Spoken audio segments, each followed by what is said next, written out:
Gempa bumi berkekuatan 5,6 magnitudo yang mengguncang Kabupaten Cianjur, Jawa Barat pada 21 November lalu setidaknya mengakibatkan ratusan korban jiwa dan ratusan rumah rusak. Bencana ini tentunya menjadi alarm bagi kita semua untuk meningkatkan mitigasi di daerah-daerah rawan gempa. Salah satunya di DKI Jakarta yang memiliki potensi gempa akibat sesar baribis. Lalu apa sebenarnya sesar baribis dan seberapa bahayanya mengancam ibu kota dan bagaimanakah cara untuk memitigasinya? Peneliti Pusat Riset Kebencanaan Geologi Badan Riset dan Inovasi Nasional BRIN, Nuraini Rahma mengatakan, sesar baribis adalah sesar atau rekahan aktif yang membentang dari timur hingga barat Pulau Jawa. Sesar ini juga melintasi sisi barat Subang, Purwakarta, Bekasi, Depok hingga Jakarta. Rahma mengatakan, sesar baribis memiliki potensi gempa lebih dari 6 magnitudo bagi Jakarta. Untuk itu, antisipasi dan mitigasi perlu dilakukan.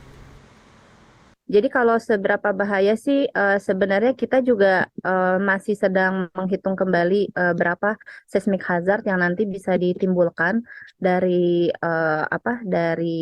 dari gempa di Jakarta ini, tetapi dia potensinya itu bisa mencapai magnitudo 6. Magnitudo 6 itu artinya dia potensi yang dimiliki untuk Jakarta itu bisa lebih besar dari yang terjadi di Cianjur kemarin. Gampangnya seperti itulah. Kalau kemarin itu kan intensitasnya sampai 6 ya, tapi kalau yang terjadi di Jakarta ini potensi yang dia miliki itu bisa bisa mencapai magnitudo 6, lebih dari 6, dan kemudian intensitas gempanya artinya dia bisa intensitas 6, 7 sampai 8.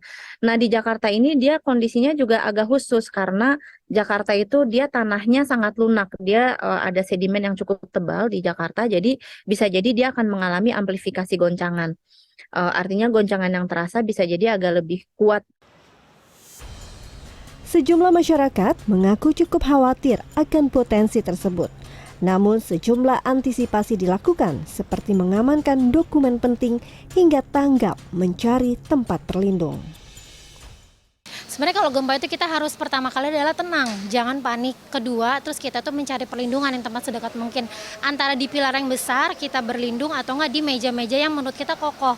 Nah, kalau misalnya kita gempa posisi di kantor, kalau misalnya gempa kita posisi di rumah, yang pertama kita selamatin adalah anak dulu, kita gendong, habis itu kita ngeliat barang-barang yang penting untuk anak seperti popok itu kita ambil dulu, terus kita lari keluar rumah. Bukan hanya gempa sih pada dasarnya, kita benar-benar harus menyiapkan dokumen-dokumen penting di rumah kita, ditaruh atau diletakkan atau di satu tempat yang supaya kalau misalnya ada apa-apa yang darurat langsung bisa diambil untuk diselamatkan. Sejarah mencatat, Jakarta pada masa lalu pernah rata dengan tanah akibat bencana. Pertama pada 5 Januari 1699 di Batavia yang merupakan cikal bakal Jakarta.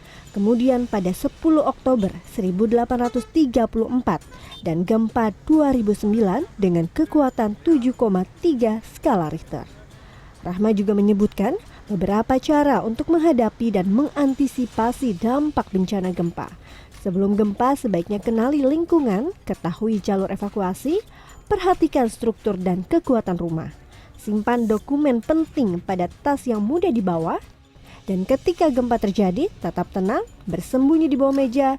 Jika di dalam rumah, sebaiknya keluar dan cari tempat yang aman, sehingga dampak gempa dapat diminimalisir. Nova Nayantaka, Indra Raharja, Jakarta.